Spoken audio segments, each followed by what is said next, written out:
9, 8, 7, 6, 5, 4, 3, 2, 1.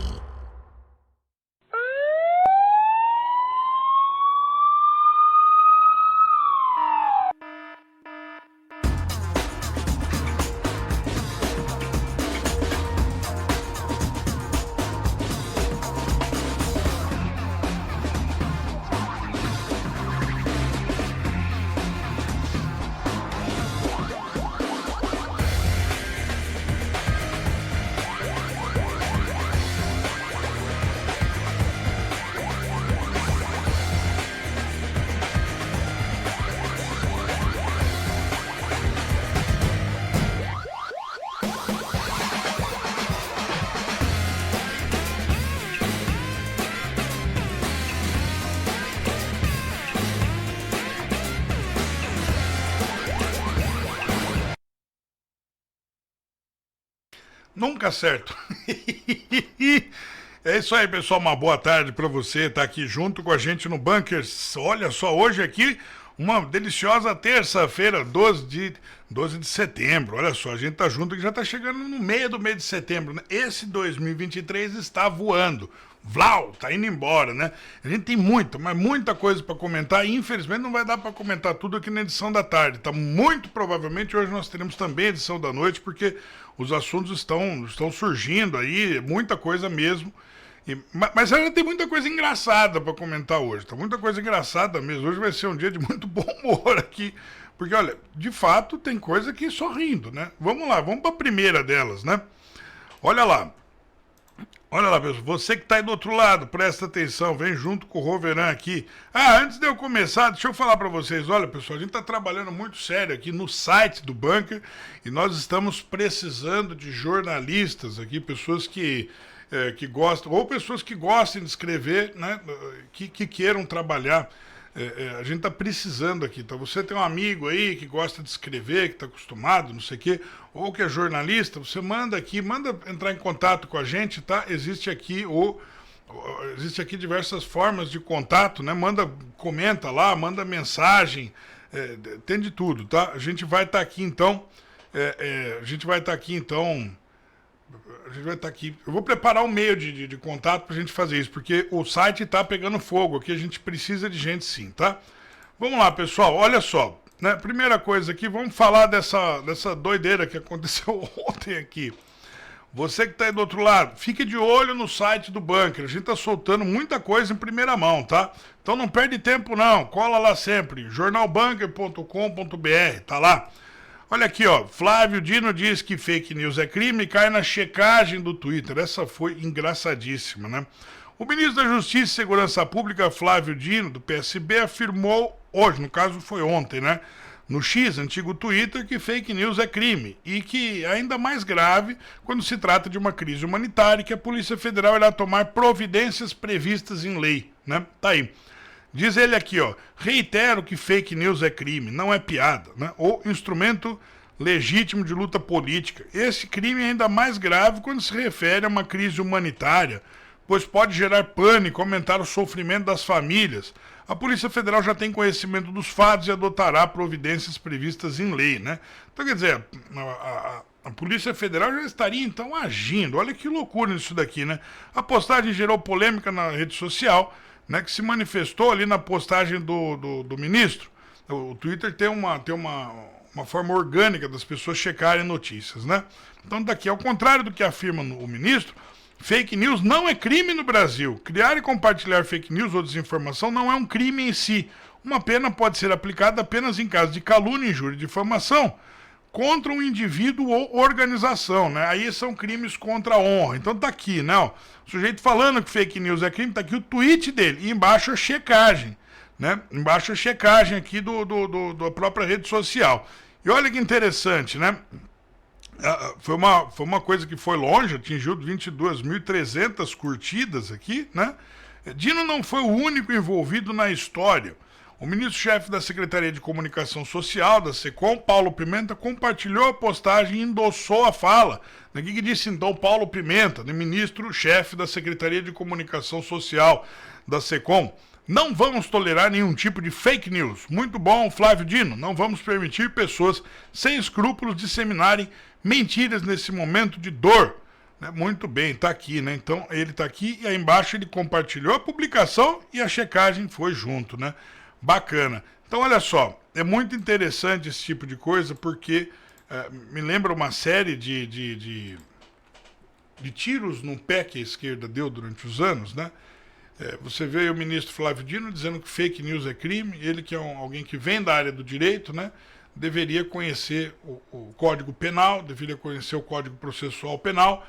Não existe tipificação para fake news, né? O que é fake news? Fake news, no fundo, né, conforme aquele caso que inaugura o termo fake news do Trump, apontando para o jornalista da CNN dizendo "You are fake news". O que é fake news? Fake news, na definição original, é notícia fabricada por uma militância com um objetivo político, né? Então você vê assim, uma série de coisas acontecem e a notícia ela vem sendo fabricada para atingir um motivo político.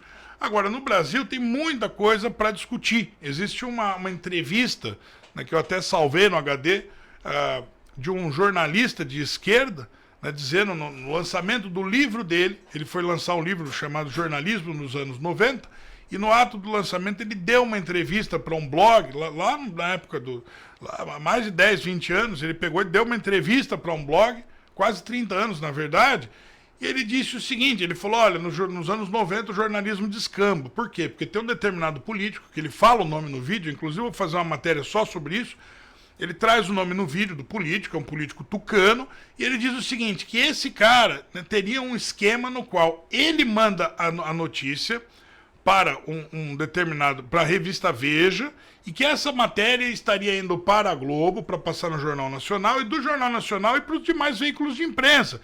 Então tinha todo um esquema ali que ele mesmo fala. E não é um jornalista de direita falando, é muito tempo atrás. É um cara que saiu ali na defesa da Dilma falando isso daí. Esse tipo de coisa nunca foi investigado, né? Agora, o pessoal que é de direita, que é conservador, esses daí tem tudo. Tem CPMI, tem Polícia Federal chutando a porta como se fosse saqueador do Brasil, tem político de direita preso, apodrecendo na cadeia, tem jornalista, tá preso, lá o caso do Alan Frutuoso, há mais de um mês, né? Então tá aí o Flávio Dino agora, que ele cometeu uma fake news, né? No caso, ele é um militante político, sim, né? Porque antes de ser político, ele é militante, e ele falou isso daqui com um objetivo político claro. Político, claro, foi um objetivo de política dele, enaltecer a atividade dele mesmo. Então, quer dizer, neste caso, é sim fake news por definição. O termo fake news ele surge nos Estados Unidos quando o Trump, ao vencer a eleição, ele vai dar uma coletiva e surge então ali alguns jornalistas que estão ali, né, ele falando, ele discursando, ele abre para as perguntas e uma jornalista de um determinado veículo levanta a mão. Né, e ele fala, opa, você que levantou a mão aí, faça a sua pergunta. A moça vai fazer a pergunta dela e aparece um jornalista da CNN que a interrompe. Não sei o quê, e toma a voz no lugar dela. Ele fala para ele, não seja rude. Né, quer dizer, a vez da moça falar, depois você fala. E ele, não sei o quê, ele não deixa a moça perguntar e ele vai interrompendo. Ele interrompe ela 1, 2, 3 vezes. De forma muito grosseira, né? E a moça não consegue concluir a pergunta dela, e o Trump dizendo, don't be rude, don't be rude. Na terceira vez ele explode, don't be rude. E aí, na hora que ele explode, ele fala, eu não vou te conceder uma questão. You are fake news. Aponta o dedo para ele e diz, you are fake news. Diz para ele, você é notícia fabricada. Chama a atenção dele, porque o Trump ele tinha sofrido muito na eleição com militância dentro da CNN fabricando notícias contra ele. Ou seja, na hora que tinha ali, você vê os exemplos que ele colocou ali, né? Você vê ali na hora de falar, né, quando era o concorrente dele falando, estava cheio, eles mostravam o lugar cheio, não sei o que. Na hora que era ele falando, era só ele ali, não sei o que. Enfim, foi uma guerra tremenda e a esquerda já vinha nessa guerra há muito tempo. Existe uma ampla documentação na internet de chamada MAV, né, militância em ambientes virtuais, e a esquerda se faz de sonsa, faz de conta que não está vendo nada e não, vamos caçar fake news, não sei o quê, e usa o aparelhamento do Estado para fazer esse tipo de coisa. Tá tudo bem, né? Assim, a direita não pode fazer muita coisa hoje, apesar de ter um congresso de muita gente de direita e algumas pessoas, inclusive, fazendo coisas. A gente comentou ontem o caso do deputado Osmar Terra, que está ali criando uma frente, uma bancada para a proteção das prerrogativas dos congressistas contra um STF que está legislando e etc. Junto com isso daí tudo, a gente vai ter as questões, né, que é o seguinte, são questões de estratégia política. A direita não tem muita moeda de troca, não tem muito negócio, a direita não está sabendo fazer política. No que isso se resume? Né? Assim, a direita não tem sindicato, a direita não tem redação de jornal, a direita não tem reitoria de universidade, não tem essas três coisas, são essenciais para a política. A esquerda tem. A esquerda precisa de uma pesquisa universitária para encerrar um debate público. Ela chega lá e manda os caras fazerem e acabou. E os exemplos disso daí são diversos. Os caras mandam fazer. Tem lugares, inclusive, que são institutos de pesquisa, que já ficaram totalmente desacreditados por causa disso. Escuta, os caras estão falando uma coisa, mas você sai na rua, a realidade é outra. Né? Você vai falar, como é que esse tipo de coisa pode acontecer? Né? Do outro lado, você vai ter também uma segunda questão, que é a questão da estratégia política. Como que você vai fazer para alcançar os seus objetivos sem esses pilares? Você não tem condições. O deputado está ali, o senador está, tudo bem, o PGR é do cara, quer dizer, o procurador do Estado é deles, a maioria do Supremo é deles. Tudo que você vai fazer é deles. Abaixo do Supremo, os tribunais de instâncias inferiores, a terceira instância, os ministros dos tribunais superiores, alguns desembargadores, né, tem grupos famosos de juristas, etc., pessoas que estão ali para endossar o que eles estão dizendo. São como se fosse assim, samurais defendendo a honra do senhor feudal, coisa do tipo. Né? Então, quer dizer, eles são malucos mesmo, eles são fanáticos nesse tipo de coisa. Quando você fala para eles, a justiça é essa, aquela, você tenta explicar, o cara não quer saber de explicação, ele quer saber de um jeito dele ganhar a parada. É com esse tipo que nós estamos lidando.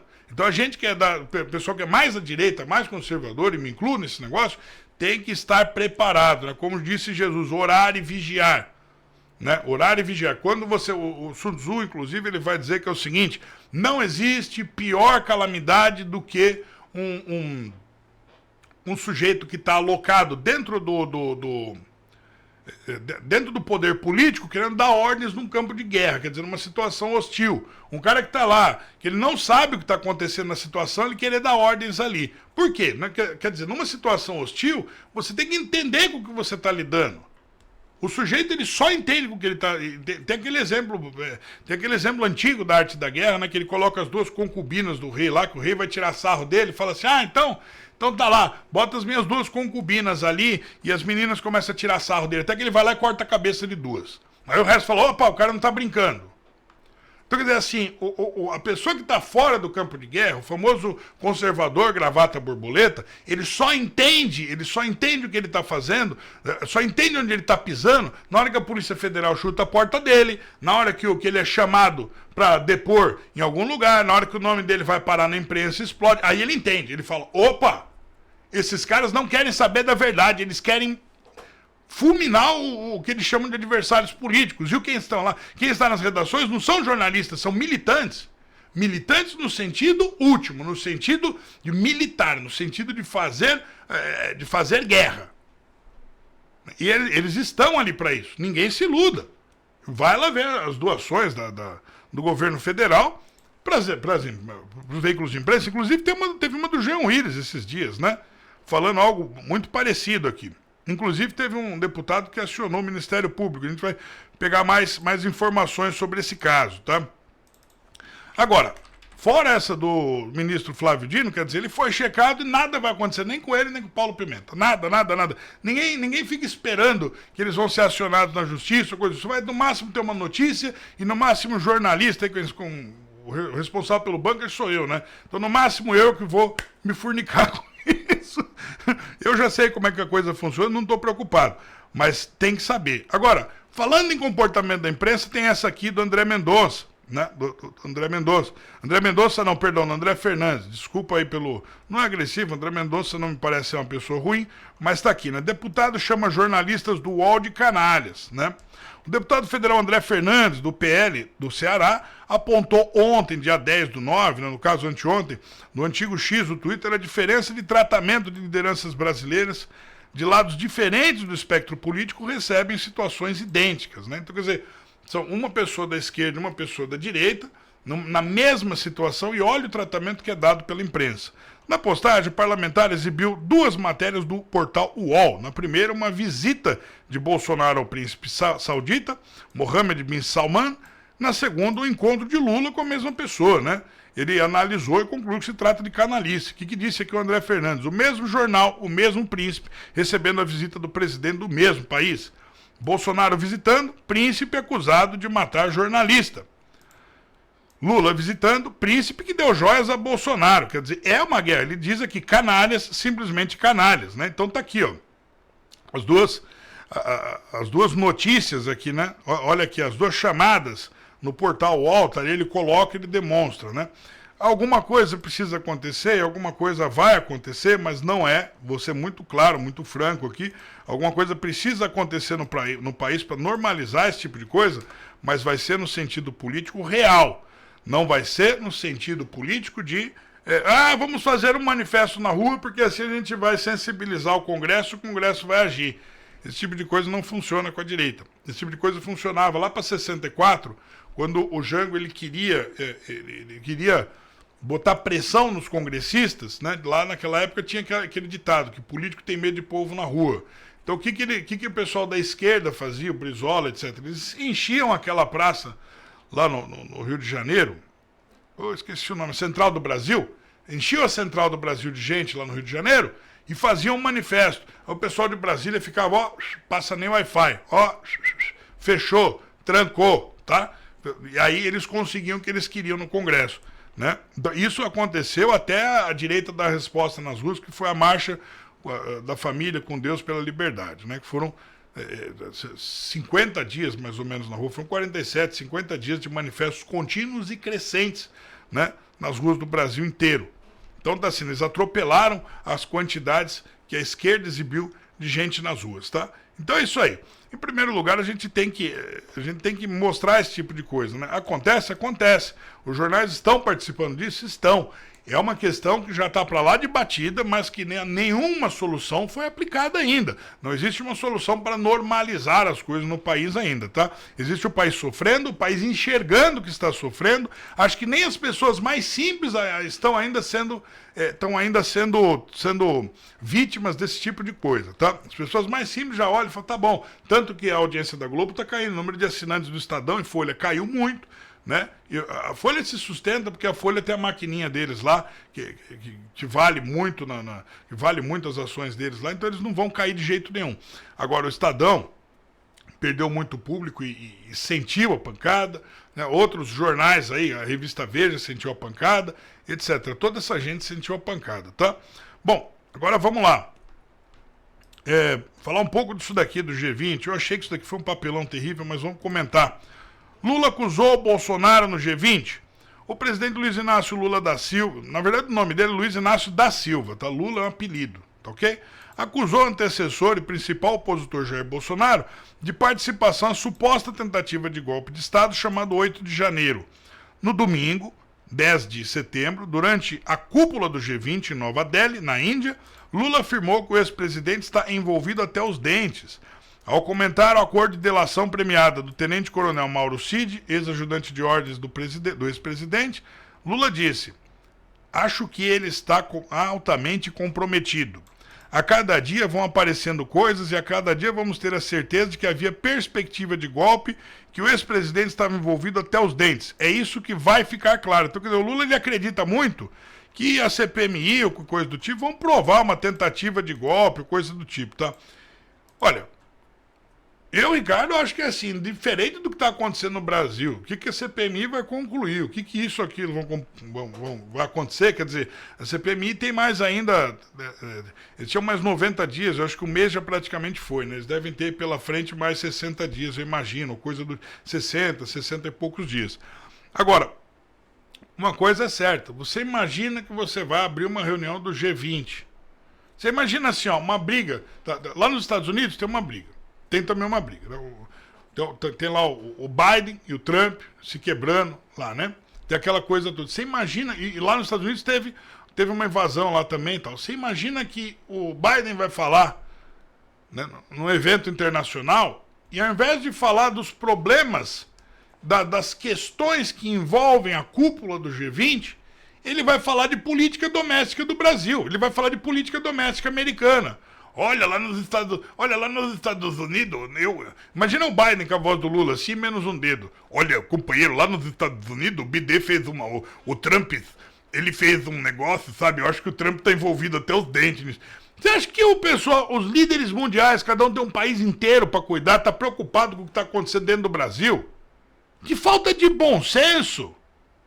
E não é a primeira vez que o Lula faz isso. O pessoal da esquerda comemora. Olha, ele foi lá no G20 e falou mal do Bolsonaro. Que idiotice!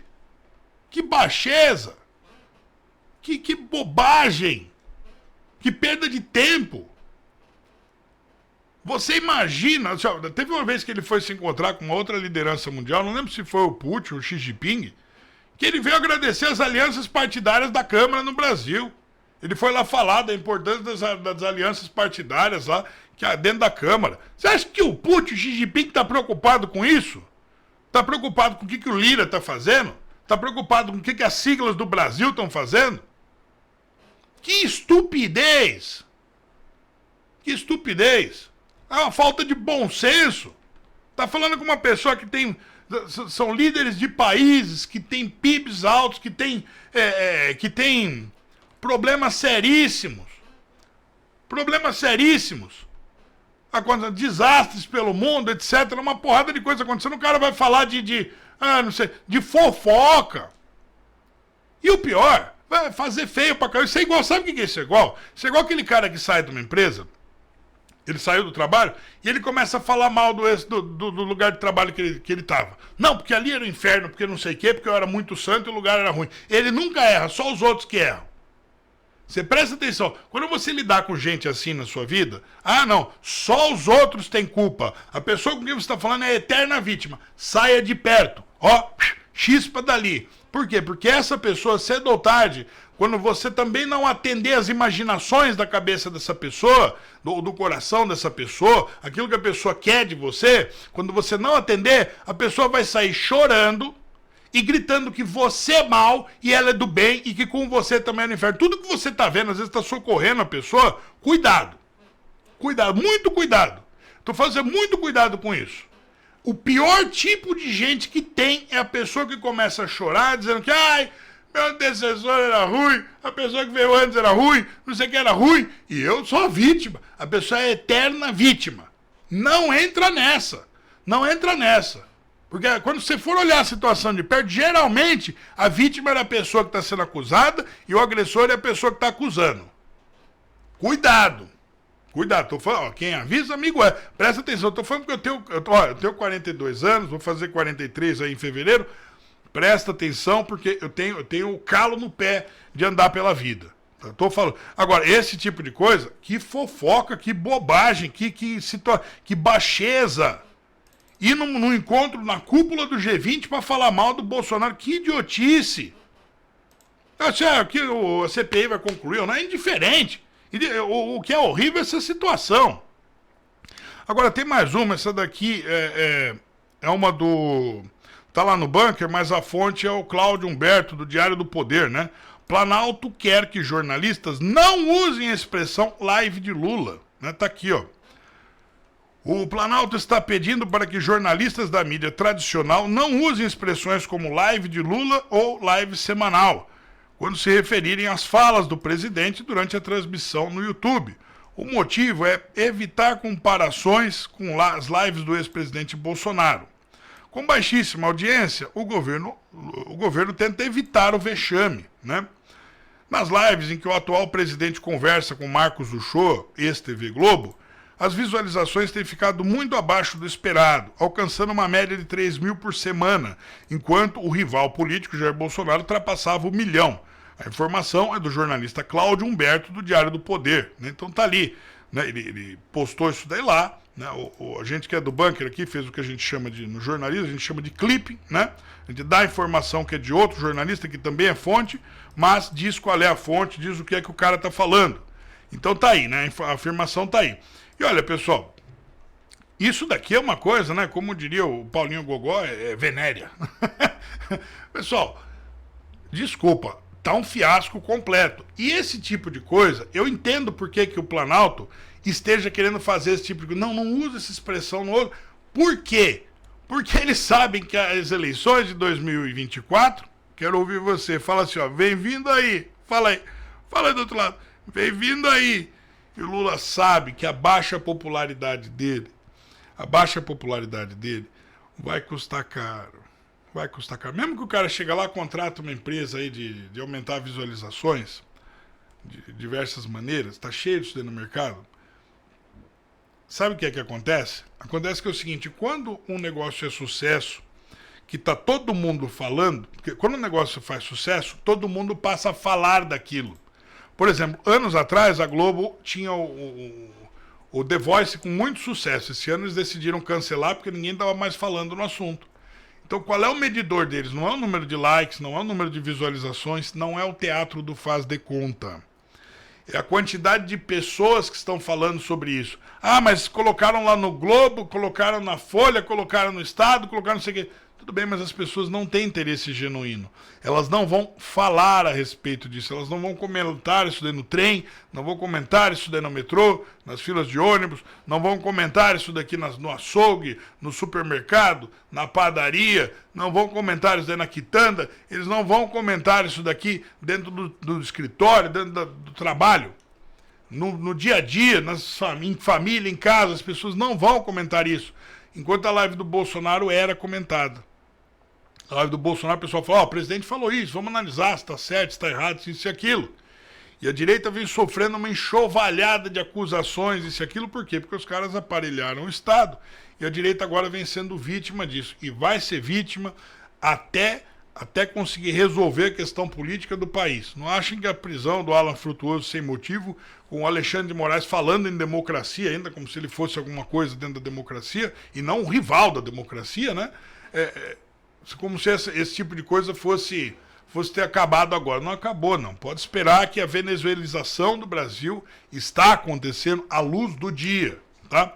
A argentinização também, né, na economia. É venezuelização ou nicaragualização? Olha, né? Quer dizer, nos termos de liberdade de imprensa, de liberdades individuais, o fim das liberdades praticamente, como diria Margaret Thatcher, né, a esquerda não gosta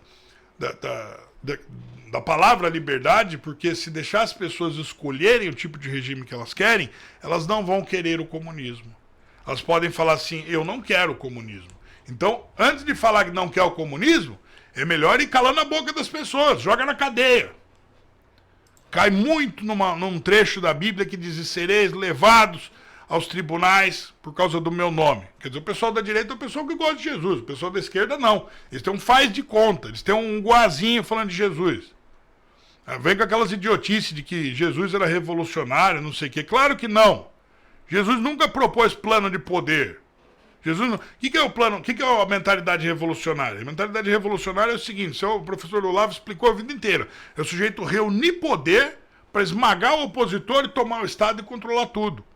Jesus nunca fez isso, pelo contrário, ele foi condenado pelo Estado. Jesus nunca foi revolucionário, nunca, jamais. E o pior, tinha um revolucionário junto com ele chamado Judas Iscariotes. Para quem não sabe, a família Iscariotes era uma família de políticos na época. Vai ver o que é que os Iscariotes estavam pedindo e ver quem que era de esquerda ali, tá? Então tá aqui.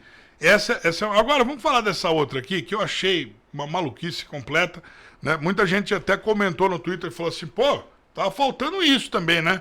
E de fato tava, né? Agora vamos falar a respeito. Olha aí, olha lá, né? Tá na tela e vamos conferir junto.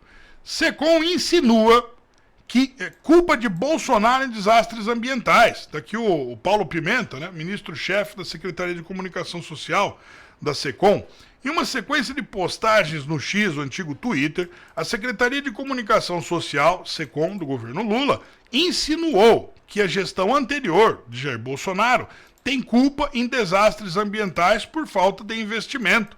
As publicações foram feitas na tarde de domingo, dia 12 de setembro, e, segundo a SECOM, aspas, aqui para o SECOM, cabe aos governantes investir na prevenção de desastres. Ou seja, né, quem são os governantes? No caso, Lula nessa gestão, Bolsonaro na anterior.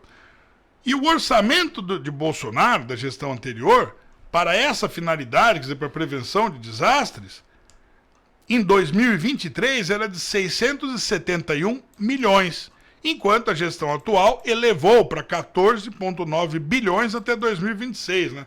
Quer dizer, então, a responsabilidade é dos governantes. E até este ano, quer dizer, até 2023, é do Bolsonaro, porque o que ele determinou de investimento foi pífio perto do que eles estão propondo. Né? Quer dizer, foi 671 milhões, não chegou a 1 bilhão, enquanto a gestão atual estaria, vamos dizer assim, entre muitas aspas, sanando o poder. Isso é o que diz a SECOM, não sou eu, tá? Sanando o problema com dinheiro, né? Com 14 bilhões, com mais de 14 vezes mais.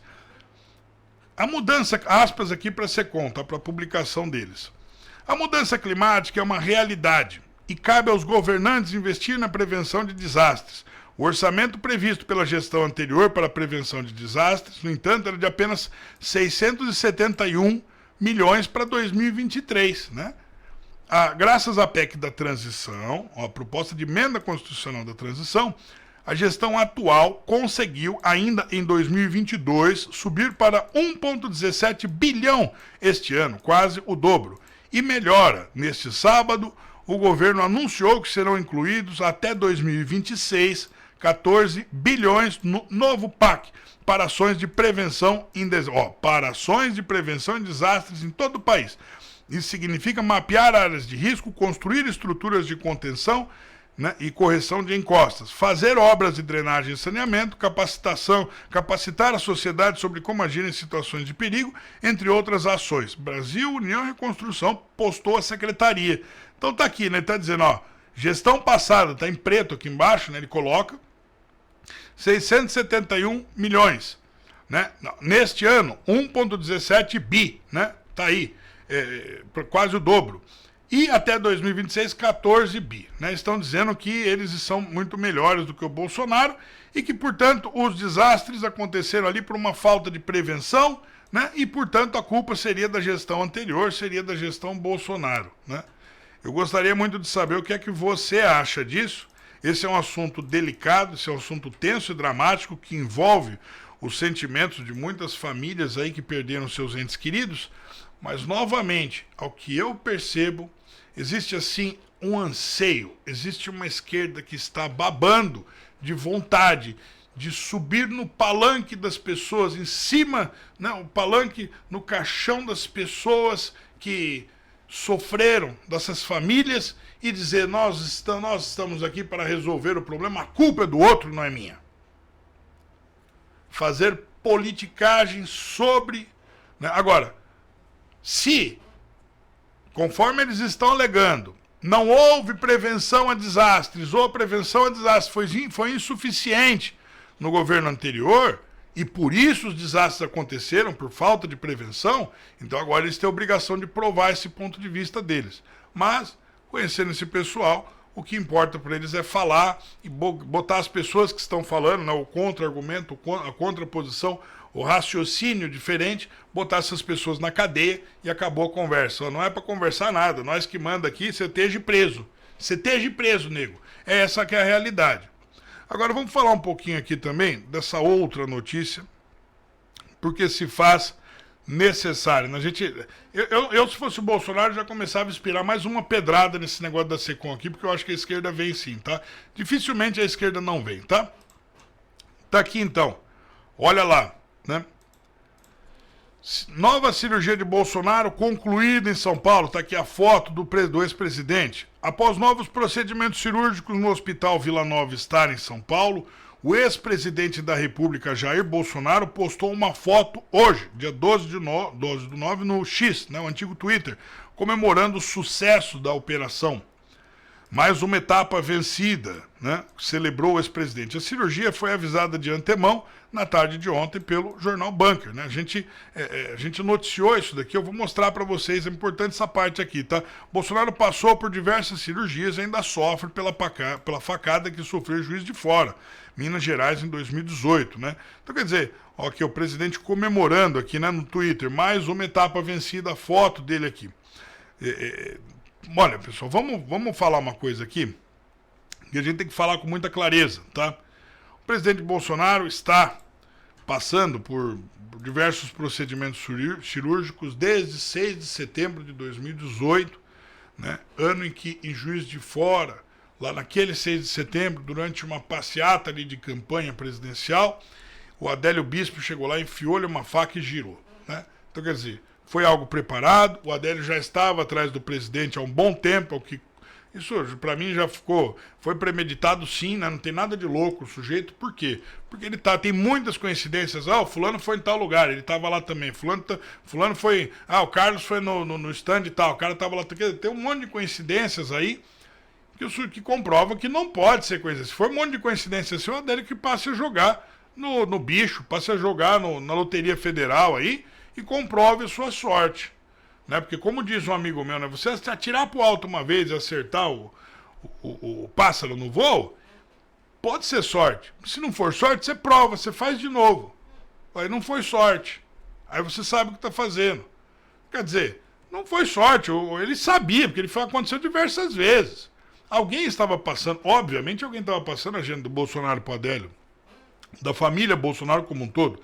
Isso daí é inconteste. Isso é inconteste. Isso aqui é uma coisa que o cara estava lá, portanto é evidente que isso acontecia. É um pressuposto inalienável. Não dá para você alienar, você separar as duas coisas.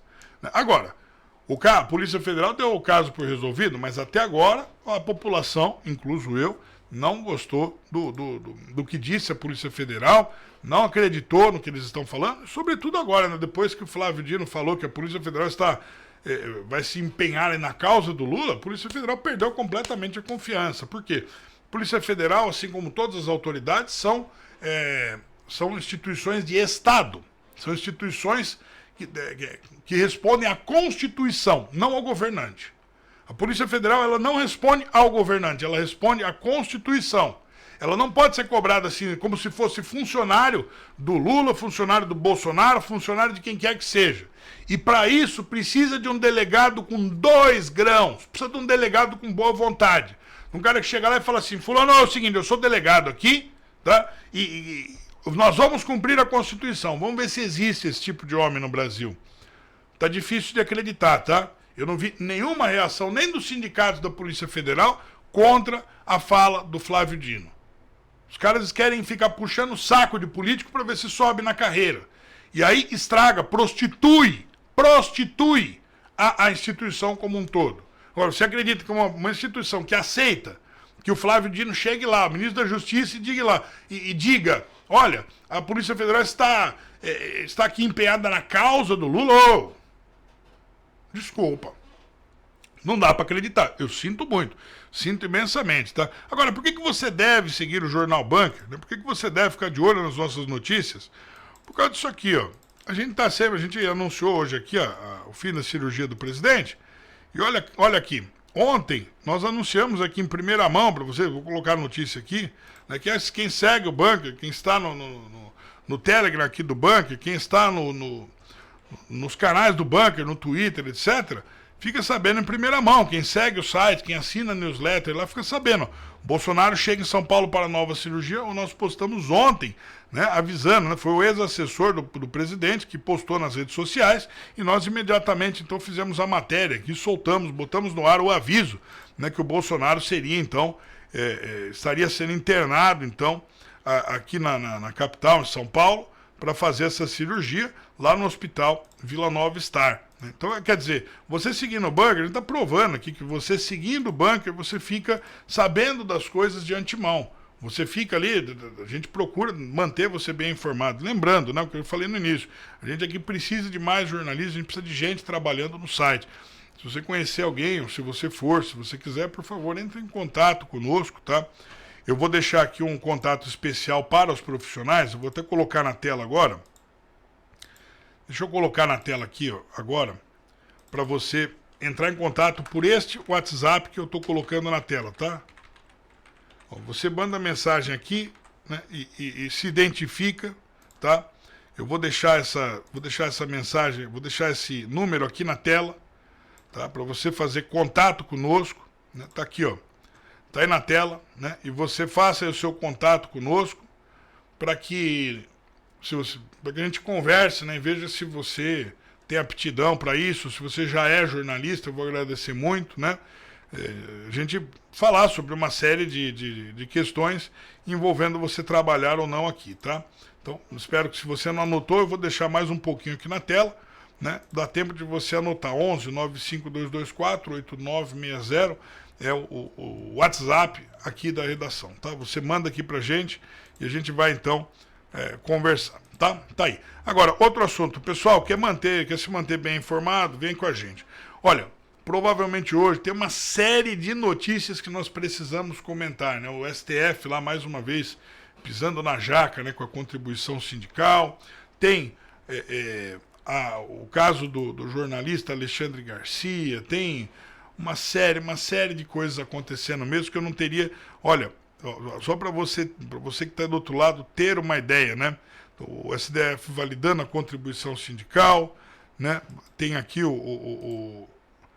olha, tem aqui o TSE fazendo testes para as urnas eletrônicas, né? Quer dizer, querendo botar um ponto final no assunto da segurança das urnas. A gente precisa conversar sobre isso também.